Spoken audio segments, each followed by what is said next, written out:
Welcome to Pods with Posh and Paul, a podcast designed to inspire and challenge listeners through story, experience and insight. To face adversity, learn from suffering and discover how to embrace life with a heart filled with love and gratitude. We are so thrilled to have you journey with us and can't wait to share your stories. Join Sue O'Callaghan and Joanne Webb as we disrupt the theory that everyone has perfect lives.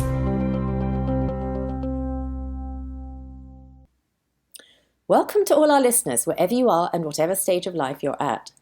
On today's show, we bring you the topic of psychological trauma and adverse childhood experiences relating to parenting and child protection. Our guest speaker is a registered psychologist and has worked with families for over 28 years.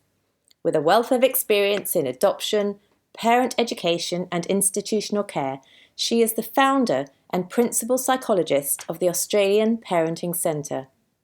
She is the lead author of 2 internationally recognised parenting programmes, Keeping Kids in Mind and My Kids and Me, and also trains, mentors and supervises practitioners. Having also worked with many people who have become known as the Forgotten Australians who grew up in institutional care, telling their stories through the Royal Commission inquiry into institutional abuse, she is also acutely aware of how our past policies and practices of government have contributed to the individual and generational trauma that families experience. She discusses how adverse childhood experiences and childhood trauma impacts long-term health through chronic issues such as obesity, heart disease, diabetes and early death, while also observing directly how a trusting relationship with an experienced practitioner or an informed friend or relative can have a significant impact on recovery. We are delighted to introduce you to registered psychologist Angharad Candlin. Angharad, welcome to the show. Hi. Hi Angharad, how are you? I'm good. How are you? That's a pretty big introduction. You have done quite a lot. I have done quite a lot. It was a bit, listening to that, it's like, oh my goodness me, how have I fitted all of that in? When you're only about 25. That's right, exactly. So, Angharad, you and I went to the same training institution many years ago, so I'm really interested. We did. Really interested. We studied psychology together, but I'm interested to see the journey that you've come on since. So can you tell us a little bit more about your background? Sure. Well, when I was studying psychology, I thought what I wanted to do was to work with kids, and I thought that I could do some good there. So that's how I started. So I started working with adolescent young women who were homeless, and I did that for a couple of years, and it was great, but it's very hard work. And there was a job going on the adoption program, and I applied for it and got that position, and that started me on another 15 years working in the area of adoption and out-of-home care. And what I realised working in that was actually that I could do even more if I worked with parents, and if I worked with adults, and if I worked with children, believe it or not. And so working in that out-of-home care adoption for 17 years, all good things come to an end, and that's when I moved into parent education, because I really enjoyed that, and I really felt that I could make a difference. If my dream is that children don't need to see any kind of counsellors or psychologists, but that actually if we can equip parents to work with their children and to know what's going on with their children, actually that's much more profound, and it's actually much more helpful to the world as a whole if we've got parents who are skilled up and equipped to help their kids with the difficulties that they come across from day to day. But I suppose the other thing in that is that I was seeing families where children had been really impacted by adult decisions. And so when children are placed for adoption, they obviously don't have a say in it unless they're older, but I predominantly was working with infants. And so really making sure that we could work with the adults to make good decisions for the children, but also understanding that for those children, it was a lifelong effect. Adoption is lifelong.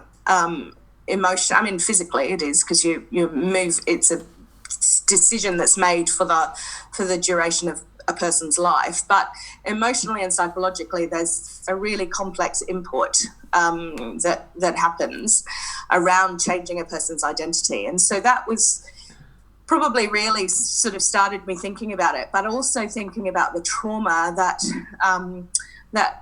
the men and women who were placing their children for adoption had often gone through, because adoption happens because really complex things happen in people's lives. And so really wanting to help them. And at the same time, working with those people who were affected by family separation through being placed in institutional care, and working with those people who were often elderly by the time that I saw them, and really trying to put the pieces of their life together, and also talking about the really significant trauma that had happened to them while they had been in institutional care. So sort of those all things came to be, and I've really been kind of working in that for the last 11 years, I suppose, around trauma. And then, moving into training practitioners up has been a really big thing, because I think if we can all have an understanding of trauma, then actually we can only do good. And trauma sits with somebody in all of their life. It doesn't just impact one part of their life. If somebody has had a traumatic experience, then it impacts on everything. And so therefore, if we can all become trauma-informed, friends, family, teachers, hospitals, anybody who's going to come into contact with somebody who's experienced trauma, then that's can only be a good thing. So, I think that there's a bigger thing than just working with the individuals. It's actually working with society to become a trauma-informed society, I suppose. Can you explain a little bit, like just in layman's terms, what trauma is and how it does affect us? Yeah, so trauma can be one single big event, or it can be multiple events that happen over time. And it really is an individual thing. So, for example, if you had a Formula One racing car driver involved in a collision just driving up the motorway, he is less likely to have a significant traumatic response to something than if it was you or I who was involved in a big car accident, for example. Yeah. So it really depends on a whole lot of things. Having said that, there are things that happen in people's lives that no matter who it is, there would be some impact of trauma. So for example, being in an abusive relationship, or children who are abused and neglected, that is ongoing trauma. Yes. So we had, didn't we, in the 1990s, the CDC and Kaiser Permanente developed a study which was developed into the ACE, it's the ACE score system, which is the Adverse Childhood Experiences. So can you tell us a bit more about that? Yeah, so what happened was, so Kaiser Permanente is a health insurance company in the US, and they partnered with the CDC, which is the Centre for Disease Control in the States. And what they were looking at was about long-term health of people in society and how could they improve the long-term health. And that was really the premise for this study. And it was a huge study that went on over a number of years in the States. And what that study the results of that study were a couple of things. One of the things that they did was they developed as a broad explanation of adverse childhood experiences, which we call ACEs. And they are things like, they're sort of in categories. So they're things like abuse, abuse and neglect, sexual abuse, so physical abuse, neglect, sexual abuse. They are whether children were in a family where there was domestic violence, or where a parent was incarcerated, or whether there were drug and alcohol issues within the home. So there are 10 categories, in the ACEs sort of description. I think we could absolutely add other things to that list of categories. So, for example, I would certainly say, in Australia, the stolen generation, So, and there are absolutely, we have very recent research that says that if you live in a family where there is a member of the stolen generation, there are going to be adverse effects of that. So there are other things, but this particular study listed those 10 categories. And what they saw was that with people who had numbers of experiences in childhood that were part of those categories, the more they had. So if you had a child who grew up in a family where there were drug and alcohol issues, a parent was incarcerated, there had been domestic violence and there was abuse, then what they saw was they were going to have long-term health impact on that person. So the more ACEs you have, the more categories of adverse childhood experiences you have, the worse your long-term health outcome is. And they were looking at things like chronic illnesses such as diabetes, obesity, smoking, heart disease, early death, suicidal ideation, and attempts at suicide. So they're looking at across a whole broad system and all of these different long-term effects, and the results are absolutely astounding. And some they're of the very stats clear there are quite... that adverse childhood experiences has an impact on long-term health. Yeah. And some of the stats are quite staggering, aren't they? Because in the States, they found that 67% of the population had at least 1 on the ACE score. Yeah. They found that 12.6% had 4 or more on the ACE score. And they said there was a direct correlation between ACE score and health outcomes. They said that pulmonary heart disease had 2.5 times increase that of ACE score below 0. Interestingly, also 2.5 times increase for hepatitis, 4.5 times increase for depression, and 12 times increase for suicide, which I find absolutely staggering. It's staggering. And, okay, so we can have these traumas in our life. Can we go about reversing them? Well, they've happened. Those have happened. Mm-hmm. But we have an incredible brain. All of us have this incredible brain. And so, yes, there is research out that shows us that we can help, what I like to call it, we can calm a traumatized brain. And so there's been research by people like Bruce Perry, Bessel van der Kolk, Dan Siegel, who have all sort of worked in the area of what we now call interpersonal neurobiology and neuroscience and psychiatry that helps us look at how we can heal a traumatized brain. Mm-hmm. So it's not... So if you have been through those childhood experiences, it's...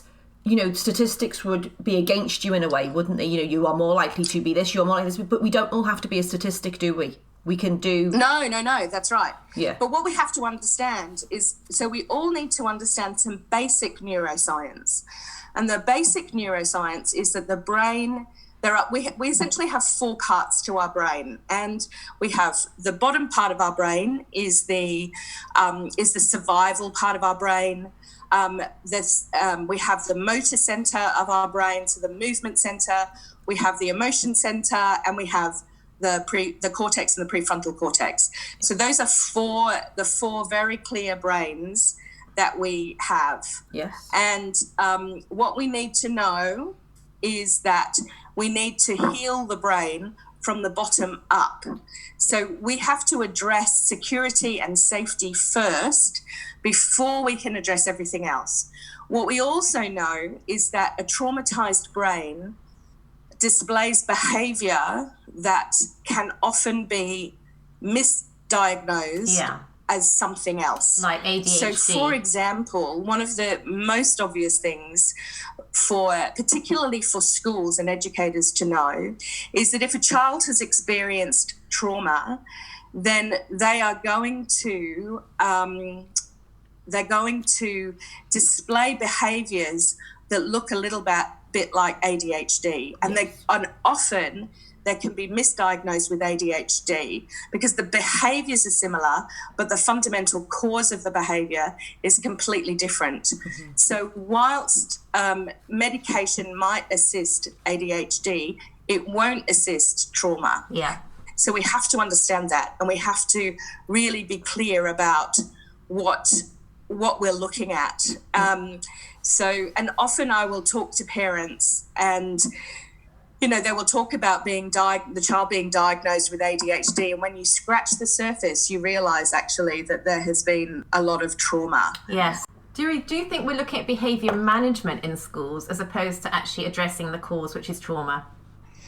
Yeah, so what happens a lot in schools is that, so if we think about the behaviour of children who have experienced trauma, so often they get overwhelmed, so they have some sensory issues, and that is very difficult for them to control. So when the survival part of their brain is on high alert, they are in survival mode, and so they can do things like throw furniture, really. They can do things that could potentially be harmful to other kids, but more often it's about them trying to get that distress out of their brains, that distressed feeling, through their physical behaviour.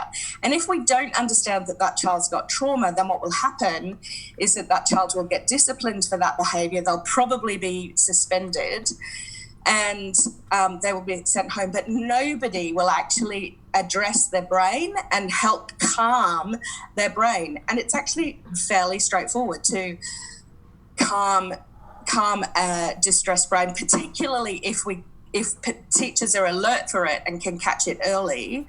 It can honestly be, some kind words and understanding that child needs to feel safe. So it might be either, depending on what the child prefers, it might be giving them a safe space in the corner of the classroom, or bringing them in to sit closer to the teacher, or it might even be sending them on an errand to get them out of the classroom where there's all of that stimulation.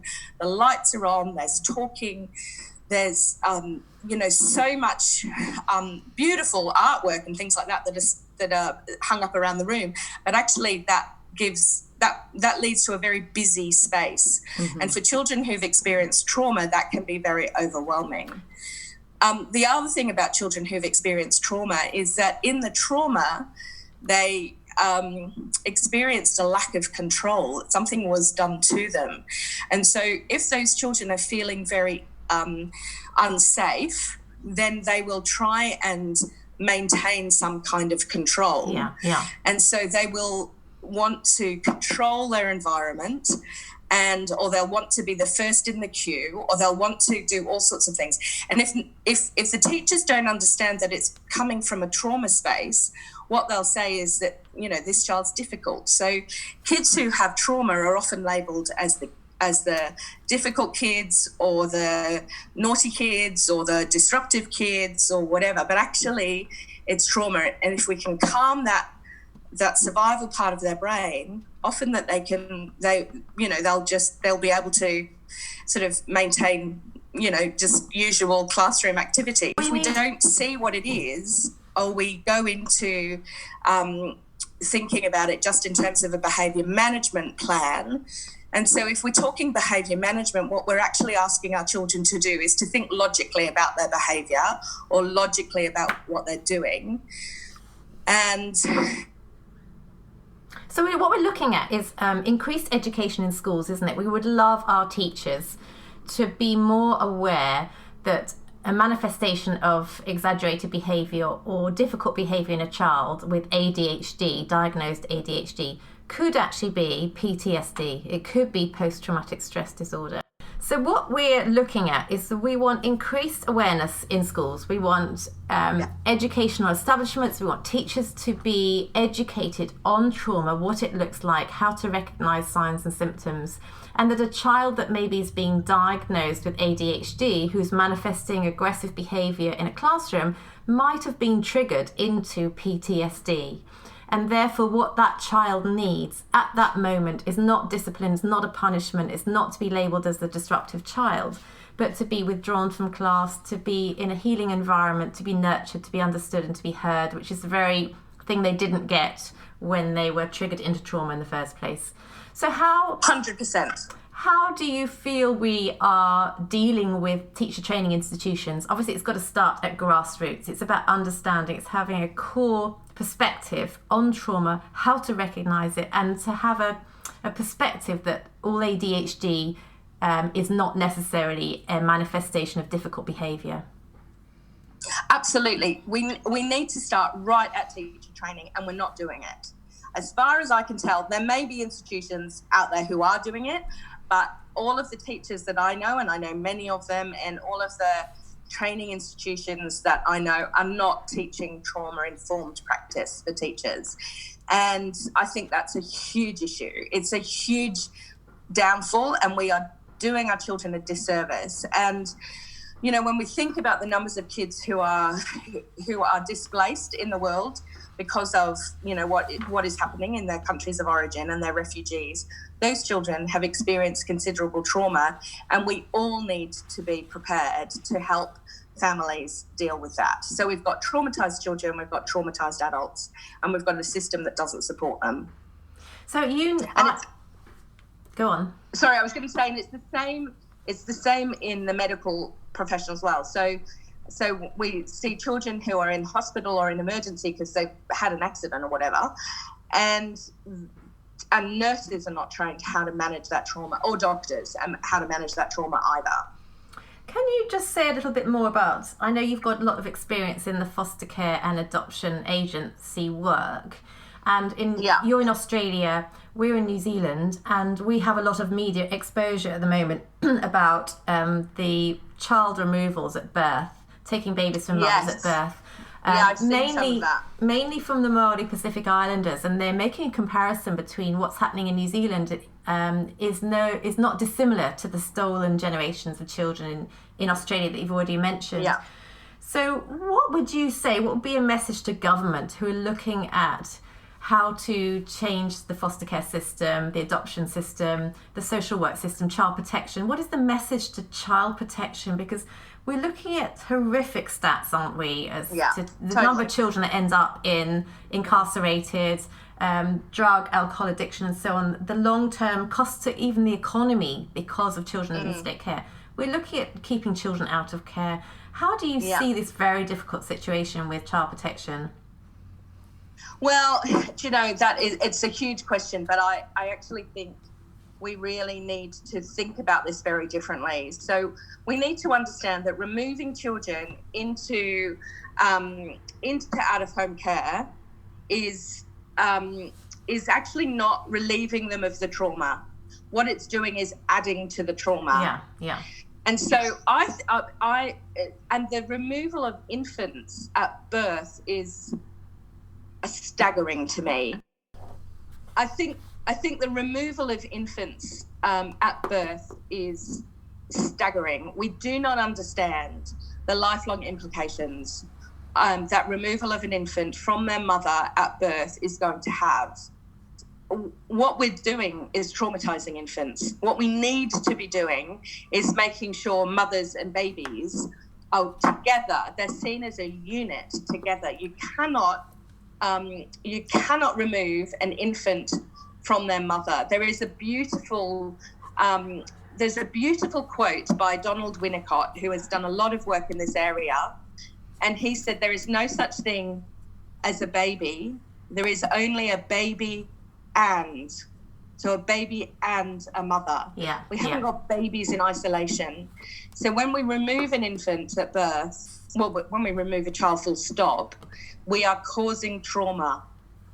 We might be keeping them safe from immediate danger if we've got an older child, but we need to understand that whenever we remove a child, we are causing trauma. And I don't think that is understood at all. And I think that removing infants from their mother is child abuse, quite frankly. I think we are causing trauma when we do that, and there has to be another way. I mean, I was looking at some of the stuff around the removal of infants from the mothers, sort of in the media, and my thought was actually what we need a safe place for infants and mothers to be referred to post-birth, so that they can stay together. I totally agree. And I have to say, I've been fighting for placements for mothers with babies together, if necessary, Absolutely. in 24-hour supervision care. But there's not enough places out there. There's not enough centres. And even in New Zealand, I fought for a couple of places, and the mother would have thrived with the baby, but baby was removed at 5 days old. And it came down to funding. But I had to actually, speak out to say the long-term cost of funding to put that child into care is greater than funding a mother and baby to go into an institution together to be looked after, 100%, together. 100%, absolutely. And it's very short-sighted. It's very short-sighted to be able to say it's a funding issue, because, as you say, the cost to society for the damage that has been done to that child and to that mother and father, absolutely. If fathers are in the picture, and it's a nurturing relationship, then we are doing considerable damage. Yeah, there's a whole big massive picture here, and we have touched on many subjects, haven't we? We've talked on teachers, doctors, adoption, fostering, and basically the underlying thing is there needs to be so much more education out there, doesn't there? The education, it just needs to start at the beginning, and I can totally see why you want to work with parents and educate parents on the do's and don'ts and how to help their children. It's just, that itself must be so empowering, but it's such a huge picture, isn't it? It's such a massive thing that we need to do. It's really huge. It's massive. So, yes, it's huge, but the way that I think about it is it's all about my circle of influence. What can I do to assist? And so what I do is, I work to educate the people that I'm working with. Yeah. And then because I'm now in this role where I'm training, where I'm, going around and invited to train people. So I train lots of people around Australia, on these issues. So practitioners often who are working in, rural and regional areas who are quite isolated, who don't have adequate supervision and support, I'm going around and training them. And, what would be excellent is if we had more people who were trained up in this, so that they are in all of those areas. There is somebody who can be spoken to, who has expertise in this area. But Mm-hmm.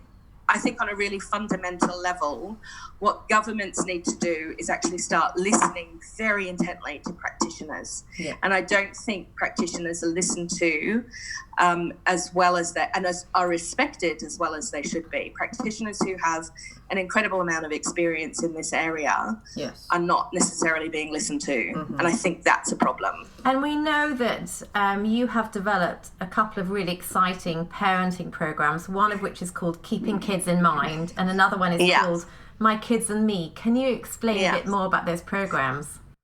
Keeping Kids in Mind, it was a multidisciplinary team from a number of agencies.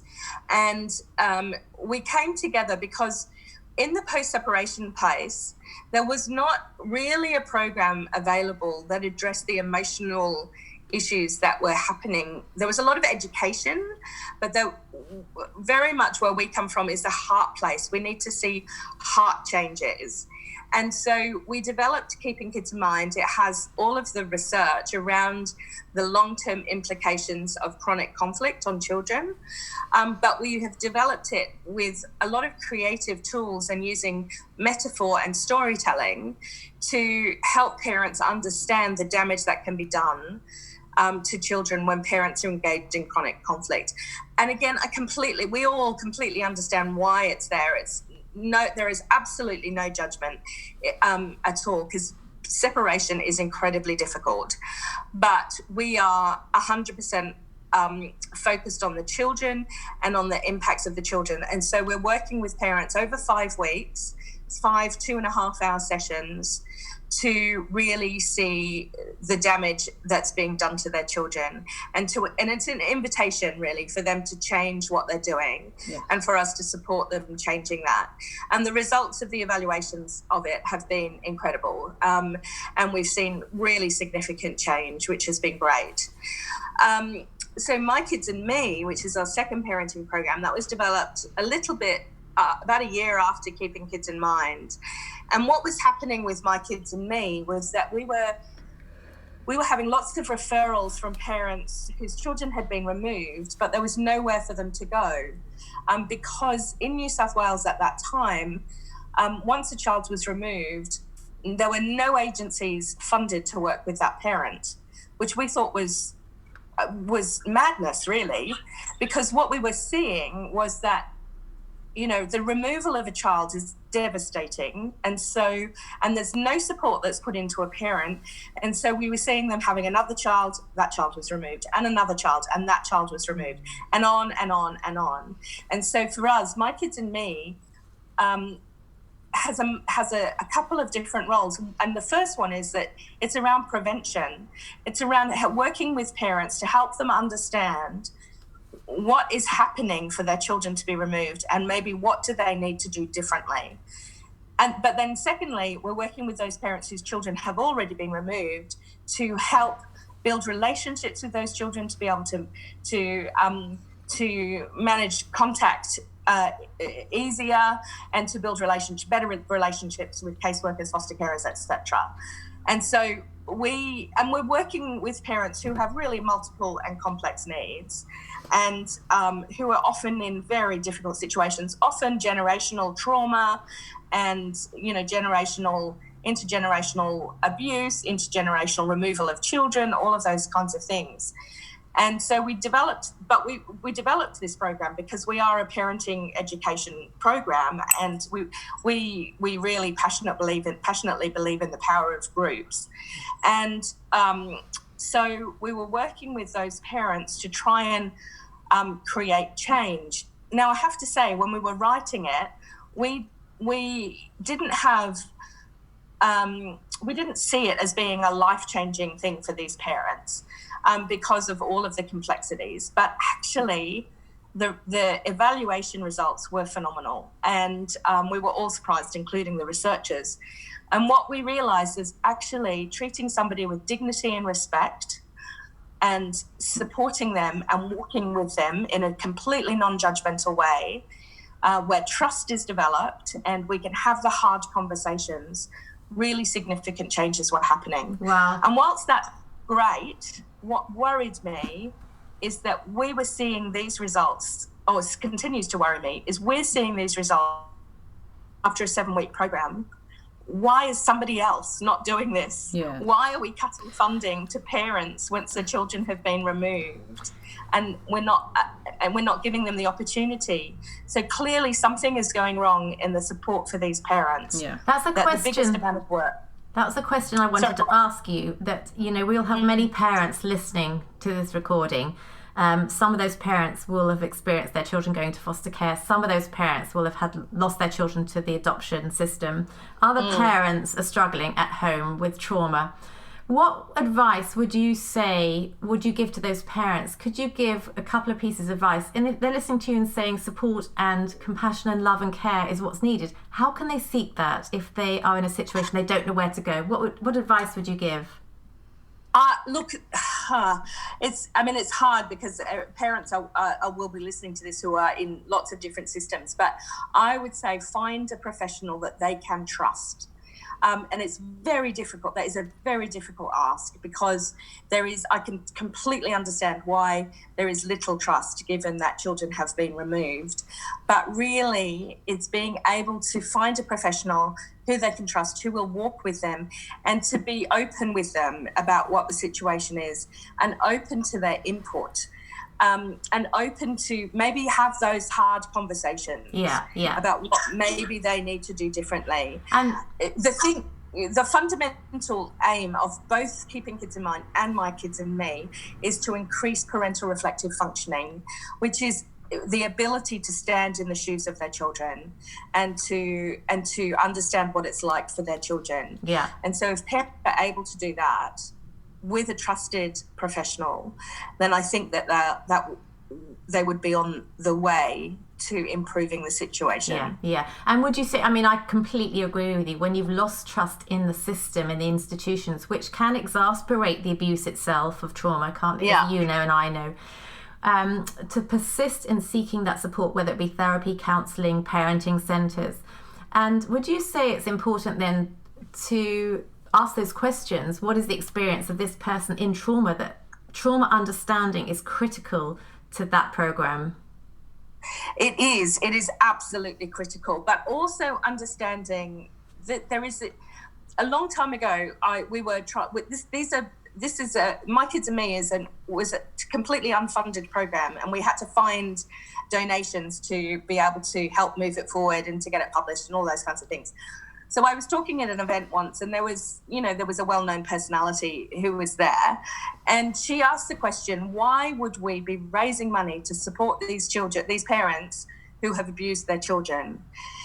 And so I said, I don't know a single parent who doesn't love their children. Yes. I don't know a single parent who wakes up one morning and decides to do something abusive or neglectful. Yeah. What I do know is that the parents that we're talking about were once the children that we're talking about. And so the parents that we're talking about were once abused and neglected themselves. Yes. And so they are the children, really, and we need to support them. And I think that there is a considerable lack of understanding in the community. So it's understanding trauma, but also understanding that this person has gone through their own trauma. Yeah. And we absolutely need to support them. Totally, because hurt people, don't they? And that cycle right. will just continue. Right. So if we don't support these people, then the cycle will continue. We want to break that cycle, don't we? Yeah. That's totally. the whole point. Absolutely. Yeah. So I'm actually going to ask you a really difficult question. Great. Okay. In theory, there are politicians listening to this show. There are people in government institutions that can bring change to the system. There may be prime ministers listening, and we hope there are. What single message or question would you put to them to bring about the greatest change? My goodness me, that is a big question.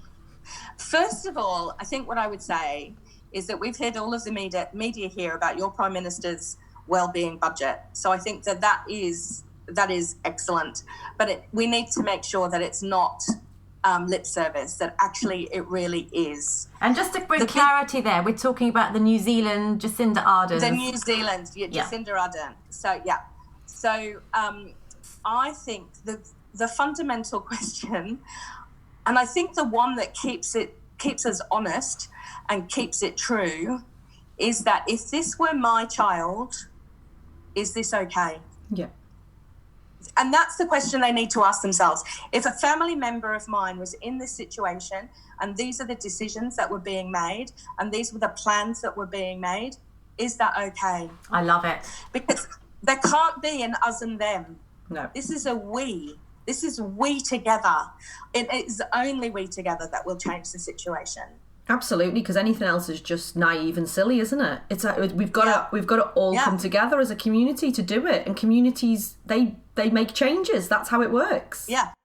Jo and I both work in schools at the education level. I've been teaching for over 30 years. She and I, between us, have got 8 teenagers.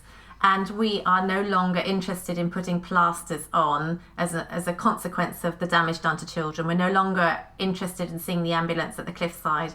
We want to see change at core foundation level, don't we? That's what our heart, that's where your heart is, that's where our heart is. That's the point of bringing you on today, to raise awareness of trauma, to increase the interest in education in institutions, not just educational teacher training institutions, but worldwide in psychology, in child rearing, in parenting classes and so on.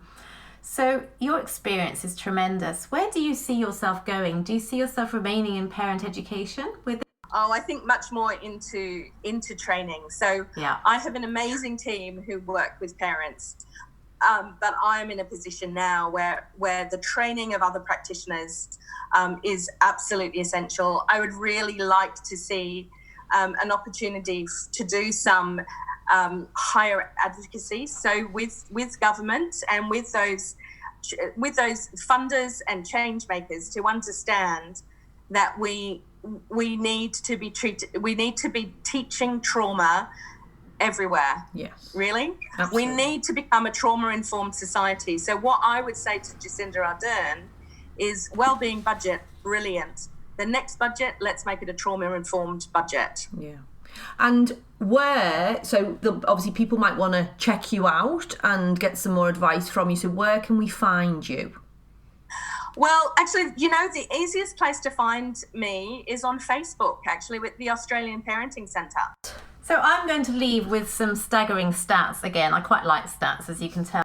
Trauma is the number one cause of death from the age of 1 to 46. And also in the US, it's been quoted that the cost to the public healthcare and system and lost productivity is $671 billion. So if we're talking to government, we're talking funding. Governments are interested in their budgets.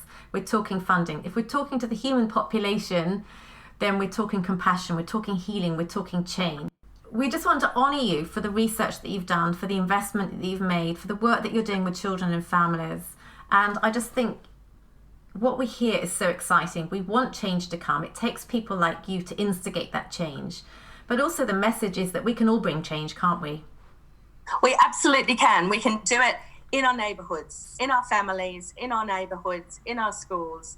If we can all become a bit more trauma-informed, then it's a good thing. Absolutely. And that's all we want to do. We just want to educate people, don't we? From the top to the bottom and the bottom to the top. Everybody needs it. And we all just need to have some human kindness and human compassion. Angharad, we do. Angharad... It's that name. Yeah. Can you say it? Angharad. Thank you for coming on our show. Thank you so much, Angharad. We have absolutely loved hearing everything you've got to say. You are an inspiration and you are definitely a change maker in the world, and that's what we love. So thank you so much and take care, and we can't wait to hear about your next part of your journey. Thanks so much for being with us today. For us to inspire others to live their magnificently imperfect life, please subscribe and leave us a 5-star review on iTunes or on your podcast app. You can also follow us on Instagram and Facebook at Pods with Posh and Pool. We can't wait for you to join us on our next episode. Love, light and peace.